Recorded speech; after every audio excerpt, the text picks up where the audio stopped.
I never tried. So this picture No, machine. machine. This, I mean, everything we get on paper. That wasn't hard to keep it. It's not a lot of information. Huh. Yeah, one rough thing. Unfortunately, my son pitched. First,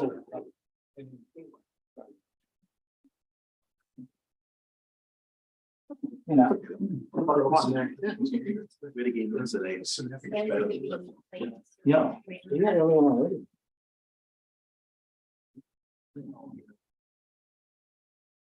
It had a sheet.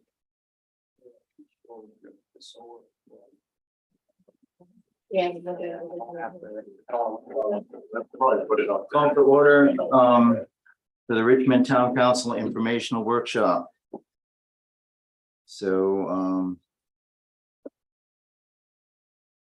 let's begin.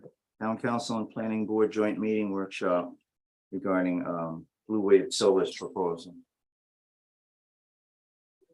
Yes, please, and just state your name and what your capacity is. Please. Yes, I would be happy to do that. I guess procedurally, we don't need to hold the planning board to order. We're good, right? No, you're all right. Gotcha. Yeah. All right. My name is, no worries. My name is Attorney Helen Anthony. I'm here from Handy Law in Providence, Rhode Island, and I represent the applicant, which is WVC Canal Pond LLC. That's a special purpose entity formed by Blue Wave. And the reason we're here is we're doing a pre-application meeting on a proposal to develop a solar system in the eastern portion of the property known as Richmond Commons, which is located within the PUD-VC zoning district. And as you know, solar energy systems are not a permitted use in the PUD-VC zoning districts. So we are proposing a zoning ordinance textual amendment permitting solar energy systems in that zoning district. So that is basically why we are here. And we're so appreciative of all of your time today so that we might discuss the proposal and answer any of your questions. And without further ado, since I know you have a short time period, I'd like to introduce Josh Lacey, the Senior Director of Blue Wave, and he's also here with Joel Lindsay, the Managing Director of Blue Wave, and they will take you through the presentation, which I believe is going to be the screen behind you, Mr. Chair. Thank you. Thank you.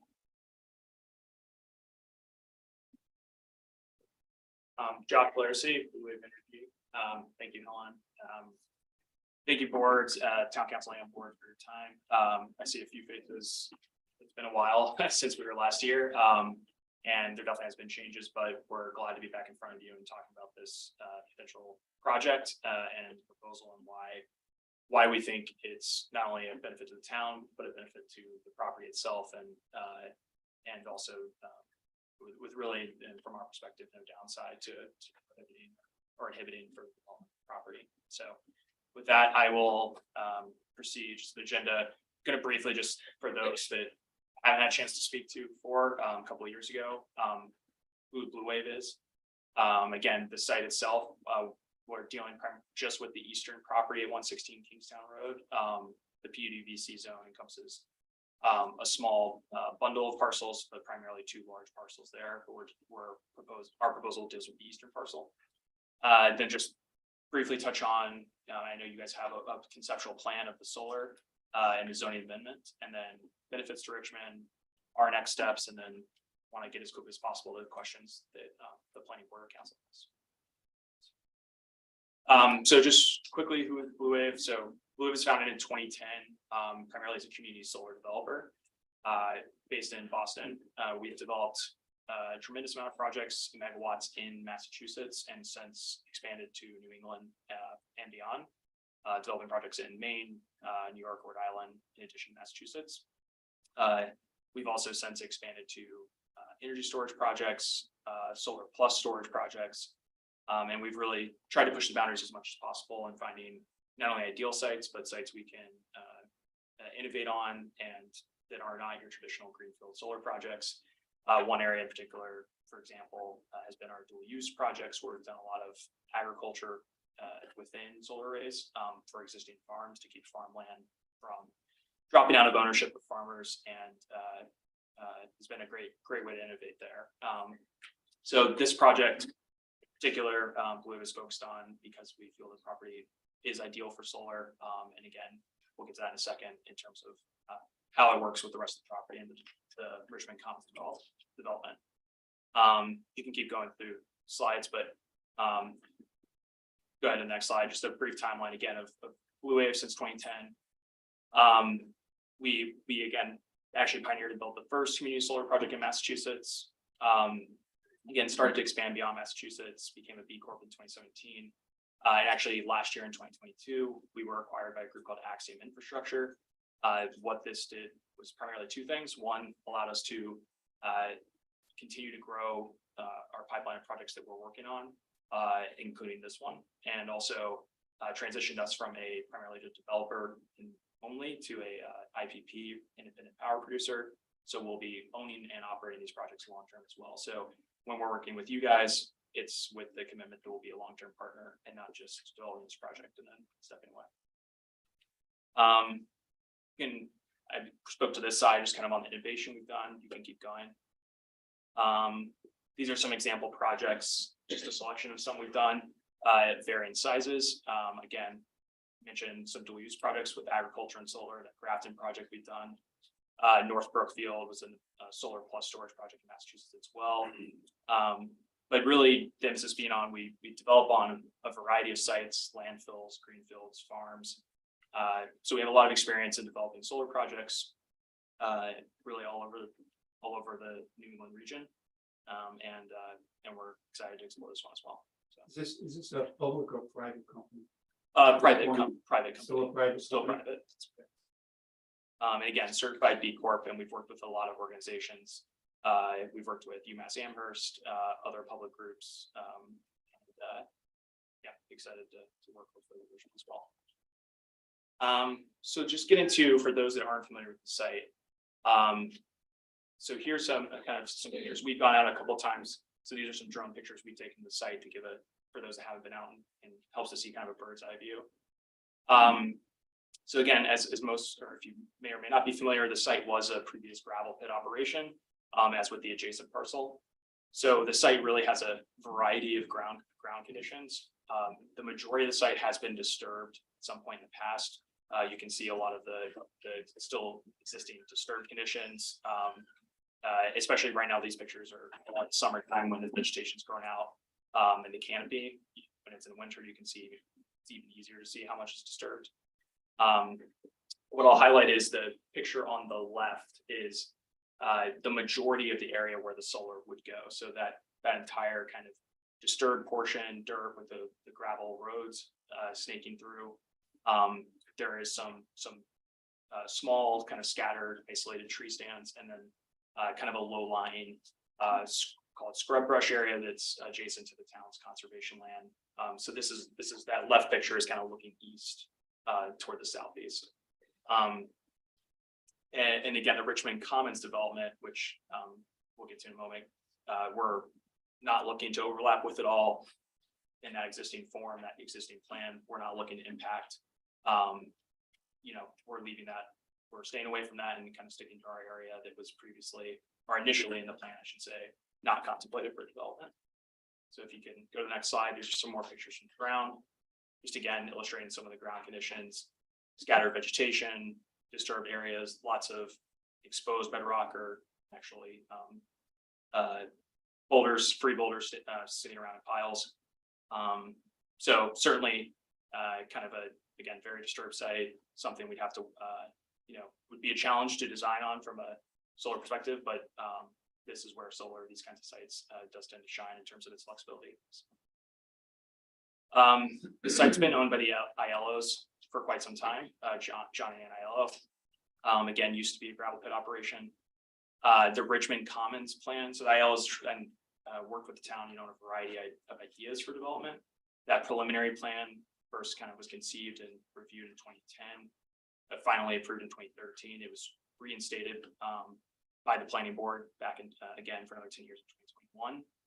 That plan consisted of a mix of commercial, residential development, the majority of which was on or is on the western parcel.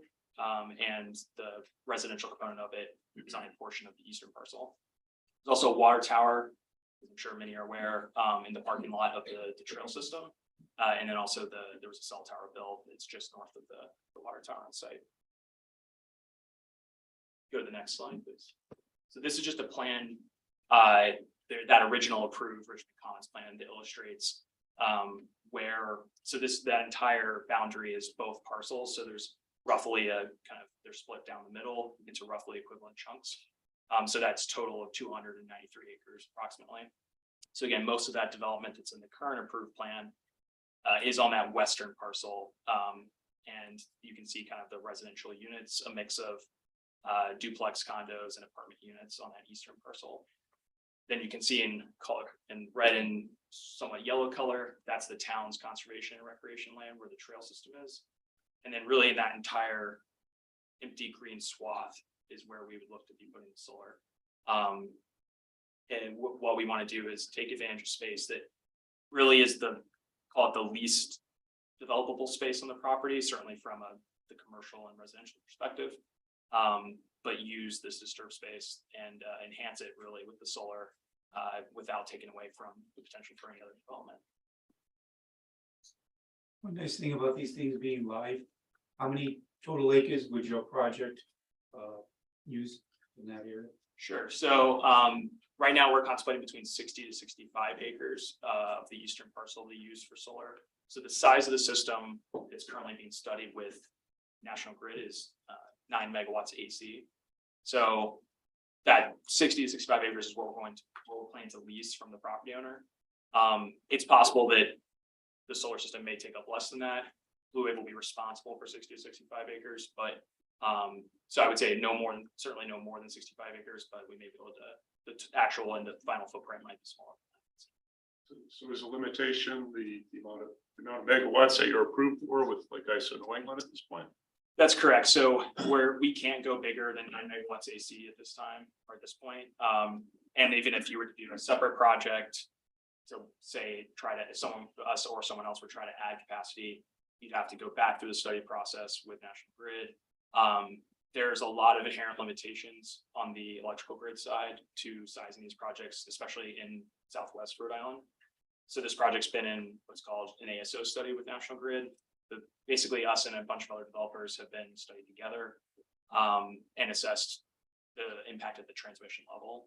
So those impacts can be significant and have a lot of costs. So really, yeah, we're very much kind of hard capped with where we're at. And we originally were looking at trying to fit more within the same area. And then we downsized with the utility as part of the study and what they told us in terms of impacts. So really we've only gone down. So with the 9 megawatts AC that is maxed out, just to give people out in the audience, out in Cyberland too, approximately like how many average homes would that be able to take care of electrically for a year? Sure. Yeah, I actually have that on a later slide. So I can't recall off the top of my head, but I do have the number of the slide. And I'll get to it. Yeah. And a question as well. Sure. So we have this green area. How much of this green area are we gonna want to develop for solar? Do you Sure. have a picture showing the footprint of the solar array? We do, yeah. So we'll get to that that's in a couple of slides. It's not the exact same plan, but we do have you can see with the satellite imagery that area and the conceptual solar areas. Okay. So it is a majority of that empty green space. The arrays would be kind of a number of segregated arrays that would be connected with medium voltage runs. And it really depends also on, it is conceptual, I will say. So 9 megawatts AC is what we're studying, but the actual final layout, design, look of it would depend on, once we get to a point where we could do 30% engineering designs, work with Dupree on a more detailed engineered plan. Okay. So, Yeah, I just wanted to see the actual Right. impact. right. It's hard. Yeah, it's hard to visualize. And we also have a rendering of what would be kind of like the most we would anticipate putting on it. So you can kind of also get a sense as well visually. Yeah, the rendering shows it probably the best. but Yeah. we've got that. So, yeah, we can keep going and just get, because since I do want to give people those visuals. These are just a picture of the trails. I'm sure everyone's seen them. Most people have seen them in person. Yeah, so here's the conceptual site plan. You can, if you want to try to zoom in. Yeah. So as I mentioned, you can see the kind of line bifurcating the two parcels down the middle. Yep. And then the green, there's a kind of a green line that branches out. That's a proposed access route with, it would have the electric poles and wires. Yep. And then there would be the yellow areas, which is again, a little hard to see, but there's kind of the various outline blocks in yellow. Those would be the currently conceptual areas for the solar arrays. So here. Here, Yeah. kind of up here, and then toward the northwest. And again, the goal there really with that design being to stay set back from, again, as the Richmond Commons is currently conceived, those residential developments, making sure that they have the space in that plan to be developed as they were intended.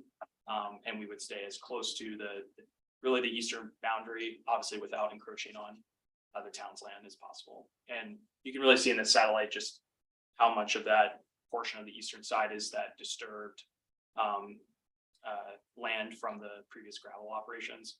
And then obviously you can also see the surrounding parcels to the north. You have the significant industrial operation. The western parcel today is continuing gravel extraction. And then you can also see kind of the main road that was roughed into the eastern parcel to lead to the western one is kind of in initial conception of the Richmond Commons, the road in the Richmond Commons. The other thing I'll point out is toward the east in light green, there's the actual trail. So we did map out, that's the Heritage Trail, which is through the woods and kind of up toward the northeast. So that is the location of the trail relative to. Is it this Yeah. here? Correct. So that there's that kind of green circle, and then the path continuing up through that's the Heritage Trail. So we go to the next slide should have a rendering here. So again, this would be the call it the biggest possible footprint that could be on the site.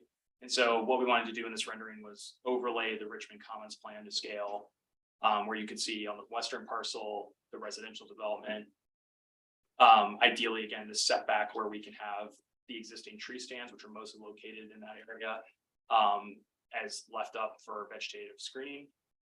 You can see kind of we're obviously kind of up against that property boundary with the bump out where the conservation land the town owns starts. And then the arrays, these, are at a conceptual level, match fairly well to the conceptual design. Some slight differences just with the rendering stage, but again, this represents kind of the biggest footprint that we would envision taking. Certainly no more than this. Does that reflect like the current topography of that property, or would there be substantial need to change it? The layout itself, or the actual topography, like grading wise? The grading. There probably would need to be some grading involved to an extent. The racking system does have flexibility. It can tolerate usually up to about 20% grade, in most cases about the maximum it can take. So it can adapt fairly well to rolling topography. So we would look to minimize the amount of grading that's needed on site. There might be some pockets where we might do, specifically, I would say the northern section along the northern property boundary. That's a pretty steep kind of hill, if you will. It kind of slopes down. So there might need to be some grading there if we were to keep it as a continuous array. But otherwise, for the other sections, I'd say we could probably adapt fairly well to the existing. Okay, thanks. So keep going. So again, why we're here, pretty straightforward. At this stage, what we're looking for is a textual amendment to simply allow for solar to be proposed as principal use on the property within the PUD-VC zone. Not to permit the project, not to approve a design, but to simply give us the opportunity to work on a site plan with the planning board, come up with a final plan that is appropriate, works compatible with the Richmond Commons plan, and provides the benefits to the town we believe it will. Again, only because the PUD-VC zone is very much limited in terms of the amount of parcels in town that are zoned as it, which is really, again, these two large parcels and then a couple of other tiny parcels directly adjacent to them. This isn't going to affect, this wouldn't cause solar to suddenly be allowed across town or in any other inappropriate sites. It really is only effective for these parcels where we feel it is appropriate. And again, just allows us to move forward and have that opportunity to work with town. So if you want to keep going. Some of the benefits to Richmond, why we feel that this is appropriate and benefits town. Solar is a passive use. So once installed on the property, there wouldn't be a need to continually go in and out of the site or to maintain it apart from, regular maintenance from pickup trucks quarterly or annually.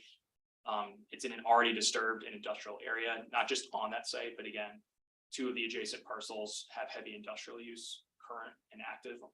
So we're not putting this in the middle of a residential neighborhood or within kind of an eye's view of residents of the town on a regular basis. It's very hidden. If you're from the road, you wouldn't be able to see it from Route 138. You're obviously not going to be on those industrial sites looking in or caring of how the view would be.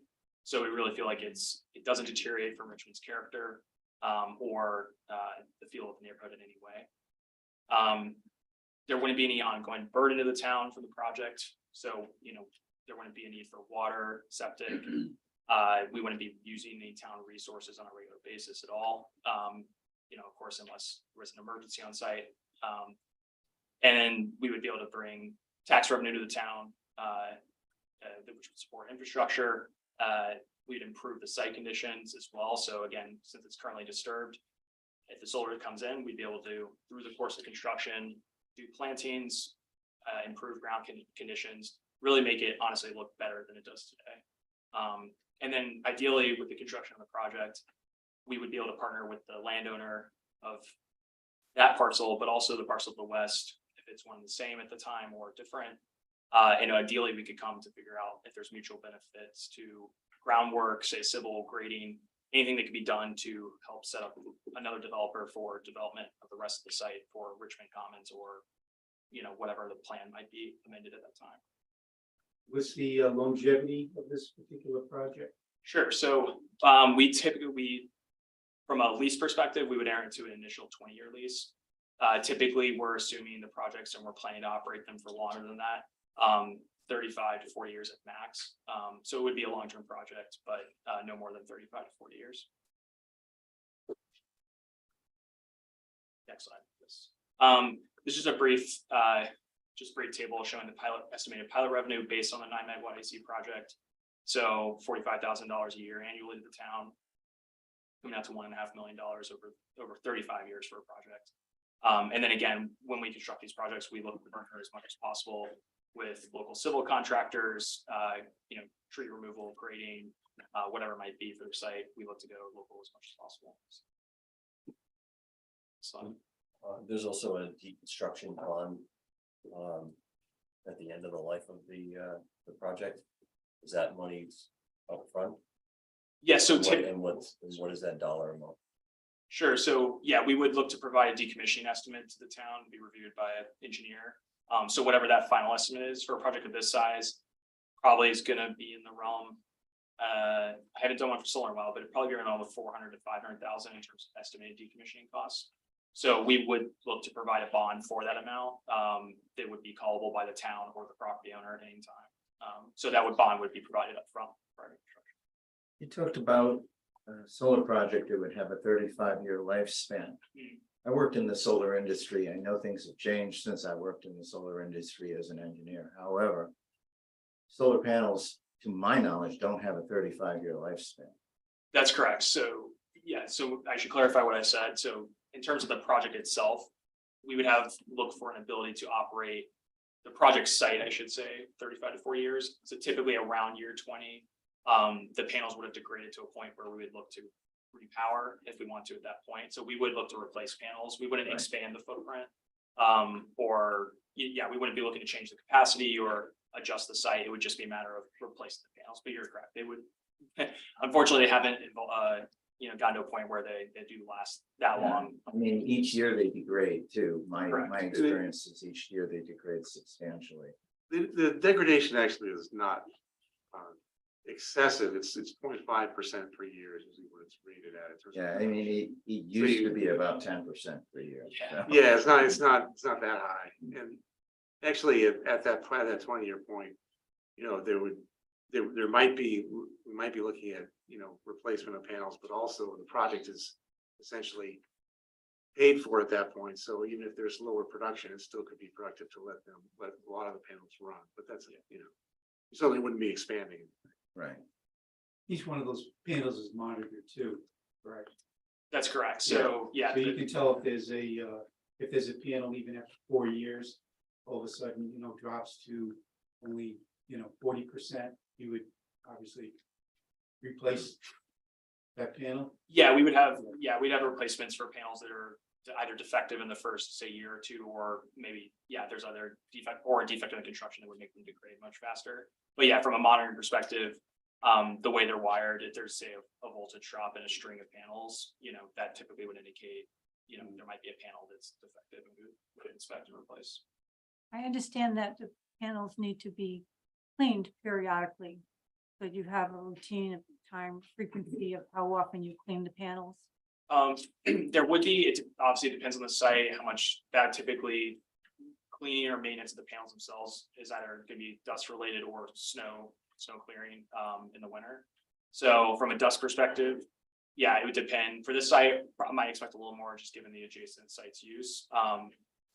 Typically, I'd say quarterly maybe. Or... I would say not often Yeah. at all for dust. Typically in New England, cleaning is not necessary. There are desert environments in Southwest where they really have dust problems and they have to do more cleaning. But typically we're not doing regular cleaning for dust, but snow and snow will slough off. So it really doesn't require that kind of active cleaning maintenance typically.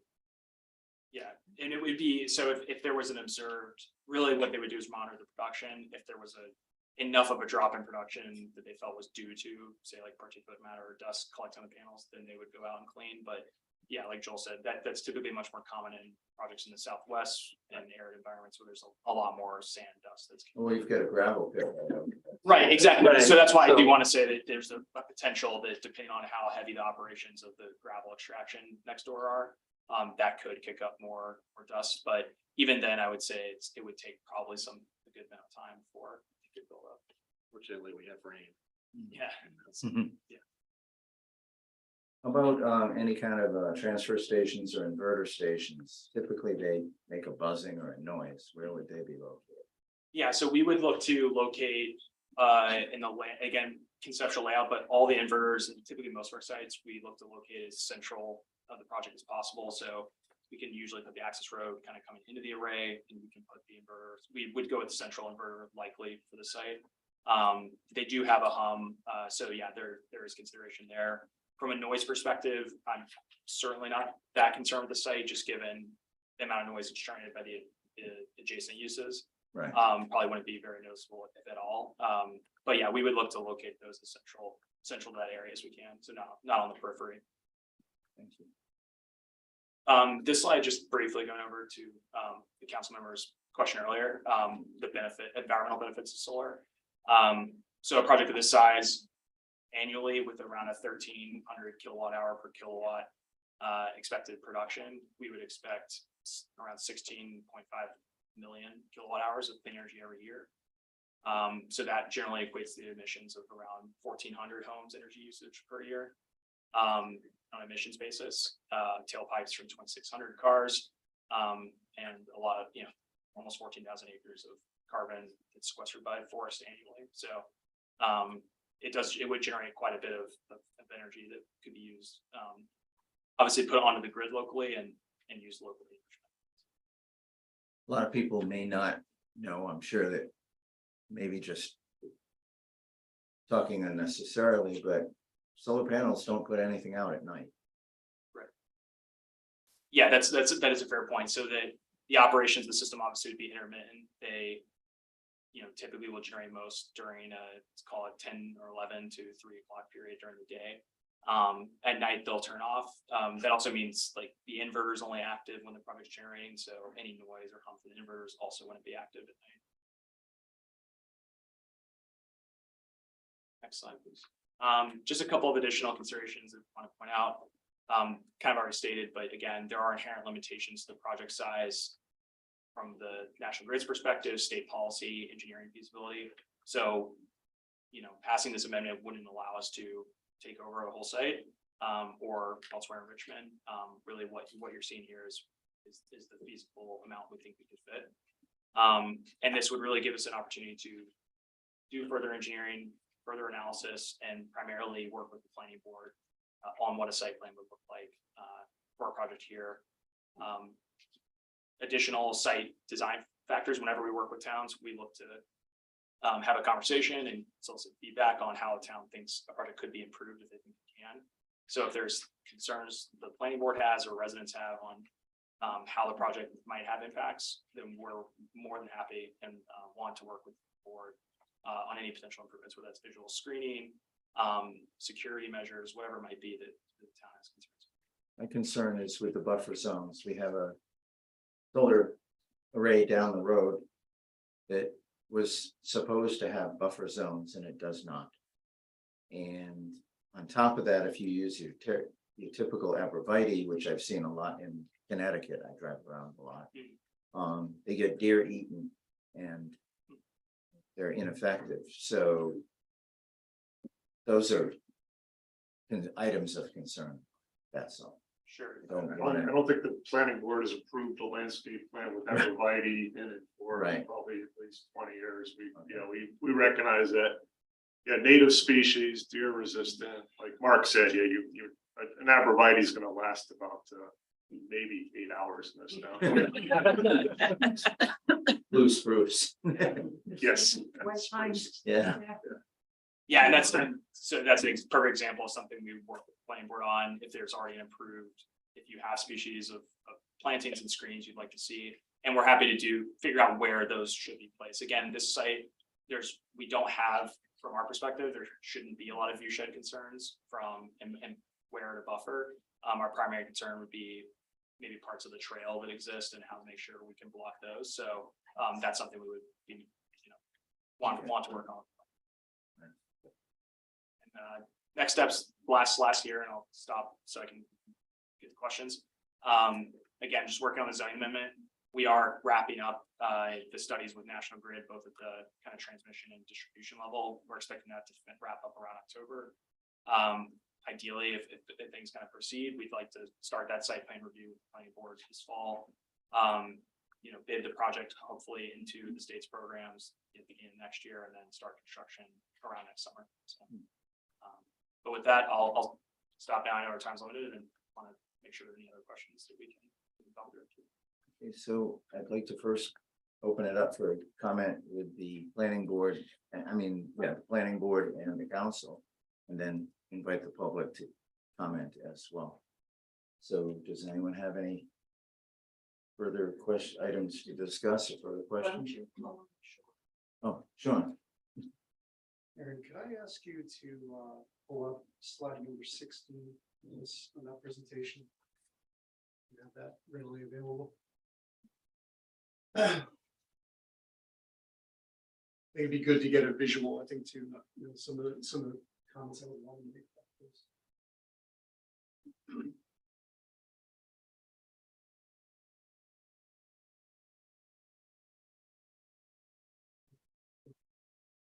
So this site plan that Mr. Laracy alluded to a few minutes ago and pointed out, you have two primary parcels associated with what we know as Richmond Commons. You have the western side, which was primarily commercial, and then you have the eastern side, which was a combination of residential units and open space. Going back to when Richmond Commons was first master planned, both of those parcels were under the same ownership. It was at that time Richmond Realty Associates, that was John Aiello. John still owns the eastern side of Richmond Commons. The western half has recently been sold to a private investment firm called GFI Partners. They're a company out of Boston. I've had probably a handful of very productive discussions with them recently about what their objectives are for that parcel. That would likely involve, I think, at a minimum, a significant change to the original Richmond Commons master plan, if not a new master plan application when they're ready to go forward with the project. I say that because I think, when you have, an operator like Blue Wave Solar, who obviously would like to work with the ownership group on including a renewable energy component to this project. I think it also would really quite behoove them to reach out to GFI Partners, owners of the western side property, and see how their objectives might fit the goals of what that landowner would like to do. That's something that I had echoed to Ms. Anthony. Sorry, so I just drew a blank. I'm sorry, Helen. It's all right, no worries. That's something that I had spoken with her individually about. So I guess my point being is that I think while this is a really good discussion, I think there seems to be a few irons in the fire. And there may be some mutual benefit, I think, between the two property owners, I think, to maybe incorporate maybe a renewable energy component into otherwise a different project going forward. So I just wanted to make the council and the board aware of that, because when we first looked at this plan a few years ago, everything was all under the same ownership. That's changed recently. So we have another property owner in the mix here, and they've reached out to me about some ideas that they have going. That's all I have on that. I would like to add something to that. Even if the new owner of the western portion wanted to build something that looked like Richmond Commons, they would not be able to build the original approved plan, because the eastern lot was the open space for the construction on the western lot. So it would not be possible to build Richmond Commons on just the western lot in compliance with the current PUDVC ordinance.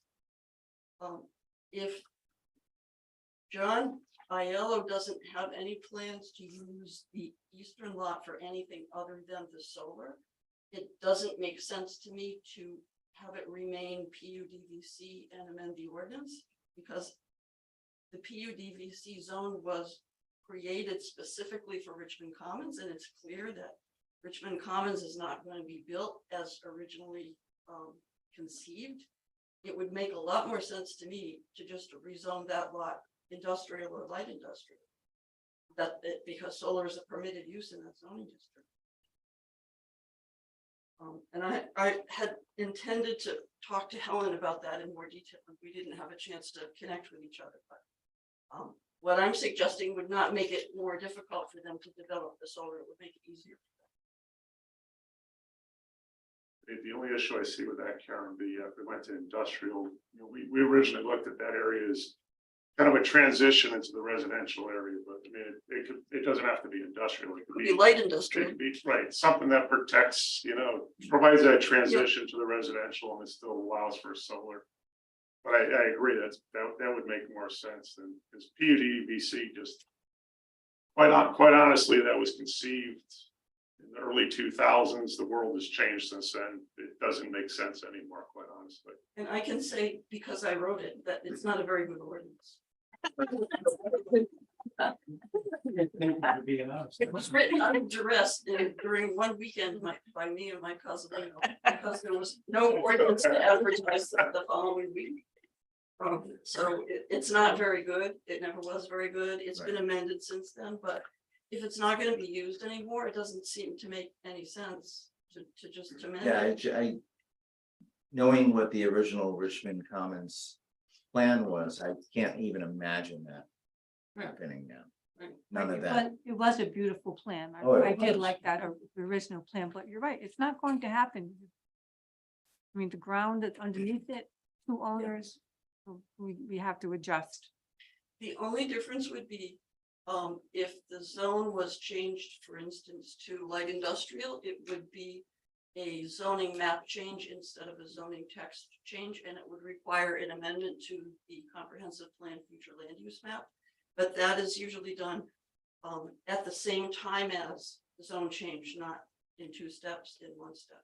How is that facilitated? How can we It's- begin the process? It's very easy. They file an application, goes to the planning board sends a recommendation to you. The same as with the text amendment, it's just a map amendment, and it requires notice to abutting property owners and a larger advertisement in the paper. Other than that, there's really no difference. It doesn't take any longer. On the other hand, there's a possibility that the two owners could collaborate and you could get the solar and Richmond Commons as it's planned now with some modifications. Right. So there are multiple avenues you can take here. That's really a town policy decision. You have to think about what you really want for this area. What I personally, and I'm not speaking for the council, I'm just speaking for myself, what I would like is some sort of tangible development. Something that employs people, something that makes this a hub for something. And Solar is going to employ people long-term. It's a short-term gain. right, that's what I'm trying, I want to see something long-term, buildings with solar arrays on top of them or integrated with them versus just a clear-cut field with panels. I guess the problem is we've had 10 years. People looking at that space and nothing has happened. Right, So we have to move on to Plan B. Longer than that. I Okay. sat on the council, I was not here, so Right. 20 years. Yeah, it's been well over. so you, Sean, you said that there was somebody that had some plans on the west side. So of the plans that you know, is anything compatible with what will work on the east side? I think the expectation is that we would probably get a project that would affect both the east and the west, but like I said before, I think there's a way probably to get a range of uses, all, confined within, the limits of a singular zone. That I think works well through the entire project area, not just one parcel over the next. So, and my hope is that we'll get something that we can respond to. So I think we're getting close. I think the idea, Sean, of just rezoning it industrial, I thought of that, it was like, that could be the easiest solution, you know what I mean, to this whole project. And rezoning it industrial, that being up, people can't even see it. And industrial today is not like it was 40 and 50 years ago. There are so many EPA regulations and whatnot. There's no way that a rubber factory would come in over there. It would be cost prohibitive with all the EPA regulations and whatnot. So when people, think of industrial, they think of something very dirty. It's not dirty. You've got Vibeco, you've got highway markings that are on Stilton Road that are industrial, and they're not polluting. That idea is long gone, of like 40 and 50 years ago. I cringe every time somebody says, oh, industrial, it's going to pollute, it's going to be bad for the environment, it's going to be bad for the water and this, that, and the other thing. It's like, it's so different. The jewelry industry, we're involved in the 60s and 70s, totally different, industry today than it was back in the 60s and 70s. So you're Depends on talking- what the owners want to do. We could design a new zoning district. Right. talking light industrial anyway, Yes, you weren't talking Yeah, industrial, light so industrial. that's more like assembly and Solar is shipping, permitted in that zone. right? Yeah. I think the zoning districts, that we have, will fit the needs. I think ultimately, for this site, I'm not especially concerned about the idea of throwing out the PUD-VC zone. I think there's a place for it in this town. We have the transition zones like Flex Tech, which right now just belong to the D'Amber property to the north. I mean, I think we have the right zones, I think, to make the right use or uses work on this project area, whether it's the east or the west. So I'm not especially concerned. I think the bigger picture, I think, with all of this is that, you know, I think based upon the concepts that you saw tonight, you know, as Karen Ellsworth had mentioned, it would have to, at a minimum, change the master plan for Richmond Commons or abandon it and come in and have that supersede with a new project. And hopefully we'll see that happen sooner rather than later. Now, the land on the east side, other than where the solar panels are, is that all going to be green space? We wouldn't propose to do anything with that space, so it would depend on what the owner, whether it's the Halos or if the ownership changes in the future, it would depend on what they want to do. And then obviously, right now, for the remainder of the space, it could only be developed in accordance with the current master plan or the current Richmond Commons plan. Also, just listening to the conversation, Blue Wave's certainly not opposed to like a change in zoning overall. From our perspective, it doesn't change, you know, what we would look to do. We have had numerous conversations with GFI. We are in close communication with them. They haven't expressed any concern or objection to what we're proposing, and we've gone over it a number of times with them. And I do think that we would look to partner with them. We would look to develop that area for solar because we do think it's, you know, for the amount of solar the state needs and the amount of sites that are appropriate, this is one of them. We'd also look to work with GFI on what we could do for the rest of the property, whether it was mentioned, you know, incorporating solar on rooftops potentially, or other aspects of development that we could work with them on. But we are talking to GFI. They are aware of our involvement. And I think if, however, the council would want to proceed, whether it's a rezoning or sticking with the PUDVC, I think our only, you know, concern that we want to make sure is addressed is just we would talk to GFI and make sure, you know, if it was say rezoning these two parcels from PUDVC to light industrial, that if that's how you guys want to proceed, that doesn't affect them, of course, and what their plans are. They don't both have to be rezoned. That's Sam, you had, Actually, he covered it. I wanted to make sure that they're gonna communicate and work together, and Okay. if we need to change it, we can and keep it the same. excellent. And Karen, that may be fine. if that were to be rezoned, we would have to then rewrite the ordinance for the existing PUDVC zone for that eastern The to make it work. PUDVC's zoning ordinance is probably not feasible for just Is the it- western lot. Worth just throwing out and thinking of something else Yeah, altogether. That's what I've or been suggesting just- for 2 years now. Yeah, but still within that same framework of a village center oriented walkable. It depends on Yes. what the new owners of the western lot want to do. If Sean has been talking to them, but they haven't, I don't think, been really specific because they haven't decided. Because they're not yet. gonna want to just put solar there. Right. too. And they wouldn't have to, They they wouldn't could be put able anything there that they Well, I wanted to understand put that. there, and if we don't have a zoning district that fits with what they want to do, we can create a new zoning district. And, you know, it depends on what kind of development they want to do. So, But if there isn't anything that's going on the eastern lot other than solar, it doesn't make any sense to me for it to remain PUDVC because it's never going to be developed under the PUDVC Yeah. ordinance. So the light industrial is the way to go with all of that.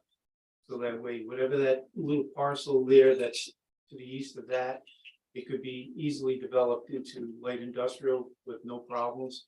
Because I really can't see anybody doing anything else with that except for light industrial next to the solar panels.